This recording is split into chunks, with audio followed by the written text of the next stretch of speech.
beberapa orang. Dia advokat bukan sih? Iya, kesalahan jadi pengacara. Oh, nggak ada kerjaan jadi KPK jadi advokat. Udah Iya. bener, memang advokat itu yang nggak ada kerjaan jadi advokat, udah bener. Gitu. Nah, itu masalah hak dan kewajiban. Kita nggak bisa kemudian membuat ini. Oh, dia jangan jadi advokatnya si Sambo, jangan juga. Ya kan Sambo biar bagaimana juga perlu pengacara membela kan. Gitu. Cuman kan kadang tadi kan bertanya itu kan persoalan rasa keadilan dan keanehan kan. Itu kan bertanyanya dasarnya itu kan rasa keadilan dan keanehan Kan dia sehingga. sebelumnya terkenal sebagai yang suka mengkritisi korupsi lah. Oh iya. Itu kan aktivis korupsi. Ya, makanya itu kan orang dari wilayah kanan masuk wilayah kiri timbul tanda tanya, ya kan?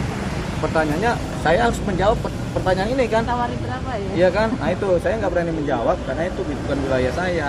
Tapi sebaiknya orang kalau menegakkan keadilan ya bisa di sisi sana bisa di sisi sini, jadi bebas-bebas saja.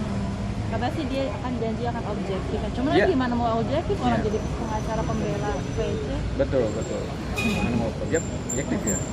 Ya siapa tahu objektif, itu kan kata dia. Kan siapa tahu kan gitu kan.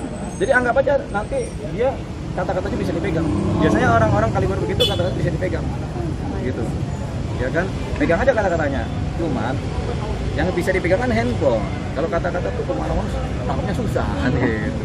Tapi siapa tahu kata-kata bisa dipegang. Gitu. Siapa tahu ya. Nah, oke.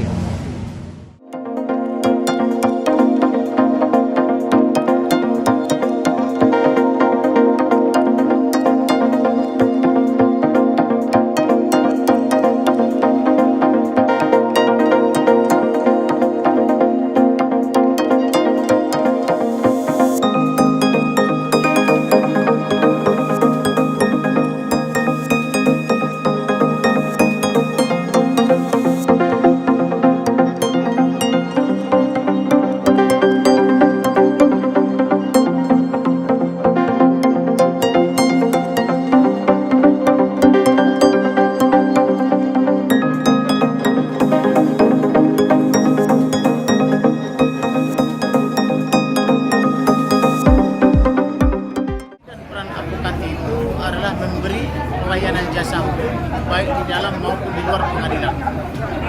Juga membantu penegak hukum lain supaya tercipta kepastian hukum, keadilan dan kemanfaatannya.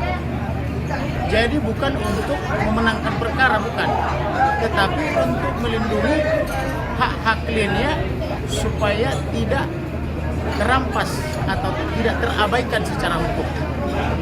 Jadi bagus juga kalau tersangka atau terdakwa, apalagi yang ancamannya di atas 5 tahun, didampingi oleh advokat atau penasihat hukum.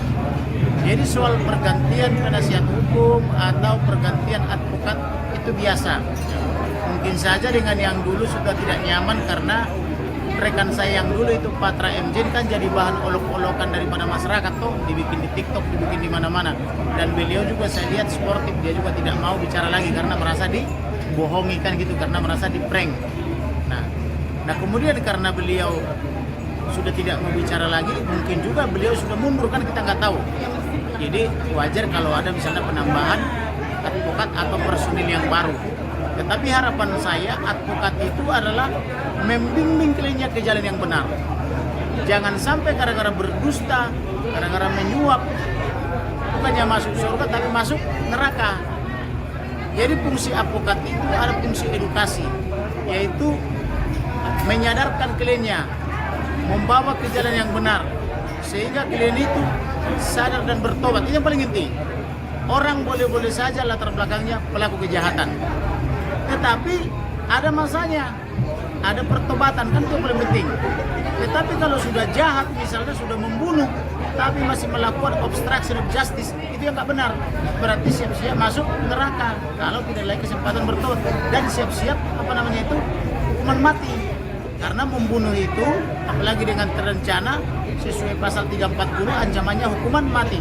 Apalagi pembunuhan terencana ini disertai dengan curas, yaitu pencurian dengan kekerasan, yaitu mengambil ATM, handphone dan dompet daripada almarhum Brigadir Joshua dan mentransfer uangnya ketika almarhum sudah mau dikubur. Kan begitu, tanggal 11 Juli. Kemudian karena menggunakan media bank, maka dia akan terjerat dengan tindak pidana pencucian uang. Jadi ancamannya 20 tahun. Nah, Inilah yang perlu diproses oleh advokat, bagaimana supaya Verdi Sambo dan kawan-kawan itu atau para tersangka terdakwa ini, karena ini mereka sudah terdakwa, karena penyidikan sudah selesai kemarin saya lakukan bersama penyidik di Jambi hari Minggu kemarin. Bagaimana supaya para terdakwa ini merenung tentang sikap dan tindakannya yang sudah lalu itu, lalu menyadari, ibaratnya awareness before change, sadar sebelum berubah. Berubah kemana? Berubah ke jalan pertobatan, jangan tambah jahat kan begitu.